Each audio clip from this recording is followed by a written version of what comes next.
جب اکبر نے دین الہی نکالا تو حضرت مجدد الفسانی علیہ رحمہ اس کے مقابلے میں آیا. آپ جانتے ہیں وہ تاریخ. تو اس نے کہا تھا کہ السلام علیکم یہ مسلمانوں کا شعار ہے، تو ایک نیا لفظ لے کر آتے ہیں. جب بھی کوئی کسی کو ملے تو اس کو کہے اللہ اکبر، وہ بھی جواب میں کہے اللہ اکبر. یہ اپنی طرف سے وہ نئی چیز لے کر آئے. لیکن اسلام نے السلام علیکم کیوں رکھا ہے؟ تو اس کا ایک فلسفہ ہے، اور وہ کیا کہ جب کوئی مسلمان کسی دوسرے مسلمان کو ملے تو وہ کہے السلام علیکم. اس کا مطلب ہے تیرے اوپر سلامتی ہو. تو گویا وہ ضمانت دے رہا ہے کہ میرے بھائی، تیری جان، تیرا مال، تیری آبرو، تیری عزت میری طرف سے محفوظ ہے. میں تجھے ضمانت دیتا ہوں سلام کی. اور وہ آگے سے کیا کہتا ہے؟ وعلیکم السلام. اچھا تو اگر مجھے ضمانت دیتا ہے تو تو میری طرف سے بے فکر ہو جا. تیری آبرو میری آبرو ہے، تیری عزت میری عزت ہے، تیرا مال میرا مال ہے، اس لیے میری طرف سے تجھے کوئی فکر نہیں ہوگی. اب ایک دوسرے سے انہیں خطرہ نہیں ہونا چاہیے، ایک دوسرے کو ضمانت دے چکے ہیں، عہد کر چکے ہیں. اور اگر ہم سلام بھی لیں اور جڑے بھی کاٹ دیں تو ہم نے سلام لیا ہی نہیں، ہم نے منافقت کی تھی. حضور نے فرمایا افش السلام، میں سلام کو پھیلاؤ. یعنی سلام کو پھیلاؤ گے تو امن پھیلے گا. سلام سلامتی سے ہے، یہ آپ امن دیتے ہیں. ہارون الرشید کے زمانے میں ایک شخص کو سزائے موت کا حکم ہو گیا. تو اس قیدی سے پوچھا سزائے موت سے قبل تیرا آخری حق ہے؟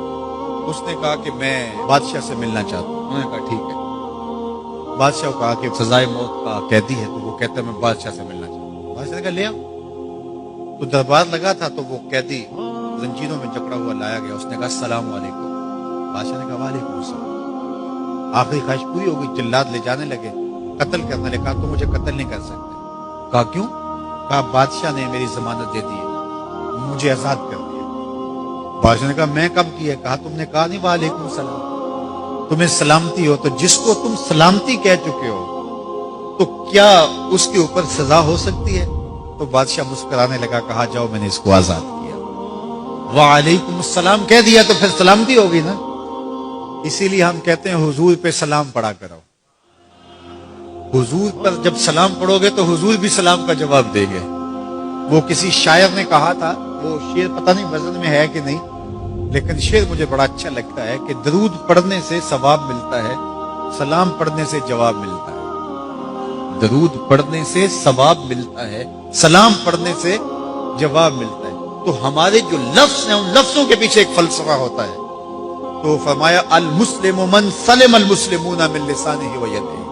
اور یہ ہم نے اپنے اولاد کو بچپن سے سکھانا ہے. اگر ہم نے ان کو اعلیٰ ڈگریاں بھی کروا دی، ان کو اعلیٰ تعلیم یافتہ بھی کروا دیا دنیاوی اعتبار سے، لیکن یہ بنیادی سبق حضور کا نہ پڑھایا، تو پھر وہ اس تعلیم کے باوصف بھی آپ کو آپس میں الجھتے ہوئے دکھائی دیں گے.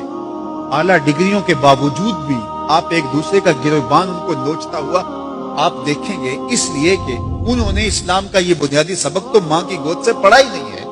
یہ پڑھانا ہے کہ مسلمان وہ ہوتا ہے جس کے ہاتھ سے اور جس کی زبان سے دوسرا مسلمان محفوظ رہے.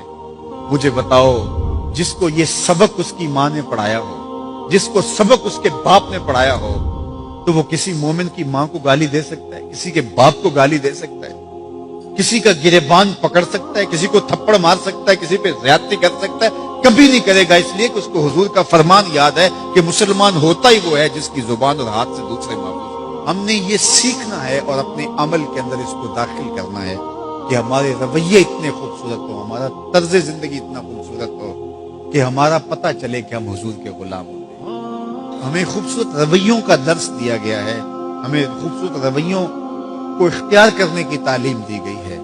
تو ہم اپنے آپ کو دیکھیں اور ہم اپنے دل کو صاف کریں، اپنی زبان کو صاف کریں، اپنی آنکھوں کو پاکیزہ بنائیں، اپنی سوچوں کو عفت دیں اور دیکھیں کہ ہم کھڑے کہاں ہیں. جس کے 2 دن برابر ہیں، آج کا اور کل کا، تو وہ خرابی پہ ہے. سرخرو وہ ہے کہ جس کے دونوں دنوں کے اندر واضح فرق ہو، ہر لمحہ اس کا بہتری کی طرف چلا جا رہا ہو، تو وہ ترقی کی طرف ہے، ورنہ وہ تنزل کا شکار ہو رہا ہے. تو ہمیں یہ سبق دیا گیا کہ قد افلح من تزکا. کامیاب وہی ہوا جس نے اپنے من کو ستھرا کیا، اپنے باطن کی صفائی کی، اپنے اندر کو پاک کر